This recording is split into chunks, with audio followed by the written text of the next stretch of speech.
Tenth class. आज मैं आपको संस्कृत विनोदनी का एक जो पाठ है, पाठ नंबर तृतीय पाठ जो है, हालांकि मैंने आपको अभी पाँचवा पाठ आपको पढ़ा चुकी हूँ, लेकिन क्योंकि ये श्लोक वाला पाठ है इसलिए नहीं मैंने आपको पढ़ाया है। इसके बाद के मैंने 2 आपको पाठ पढ़ा दिए हैं, नमम अधिकारा और पावनम हरिद्वारम।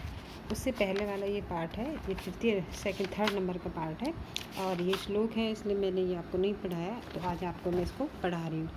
अन्योक्ति विलास जिसका नाम है। उक्ति का मतलब होता है कहना, ठीक है। अन्योक्ति मतलब जो किसी और के लिए कही हुई बात है उसको कहते हैं अन्योक्ति विलासा।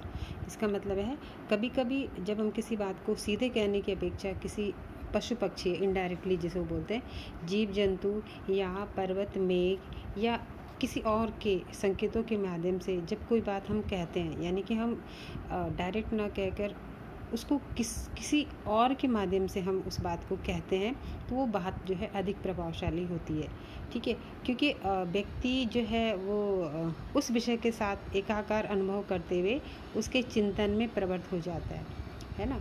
जैसे हम कोई भी मुहावरा बोलते हैं या लोकोक्ति बोलते हैं, तो हम क्या होता है उसमें उसको उदाहरण दे देते हैं, किसी न किसी बच्चे को छोटी छोटी बात से हम उदाहरण देते हैं। जैसे हम बोलते हैं कि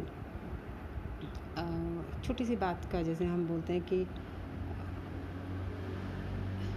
एक छोटा सा एग्जाम्पल मैं आपको बता हूँ कैसे, जैसे हम बोलते हैं छोटा मोटा राजकुमार कपड़े पहने 1000, तो आपको लगेगा ये किसके लिए बोल रही है, तो आपका ध्यान जाएगा कि छोटा मोटा राजकुमार कपड़े पहने 1000, तो आप समझ जाओगे कि ये प्याज के लिए बोला जा रहा है। इस तरह से बहुत सारे उदाहरण हैं जो हम किसी न किसी वस्तु, प्राणी या पशु पक्षी या किसी भी अन्य प्रकृति के किसी माध्यम के द्वारा हम अपनी बात को प्रभावी ढंग से कहते हैं, तो उसको कहते हैं अन्युक्ति विलास, ठीक है।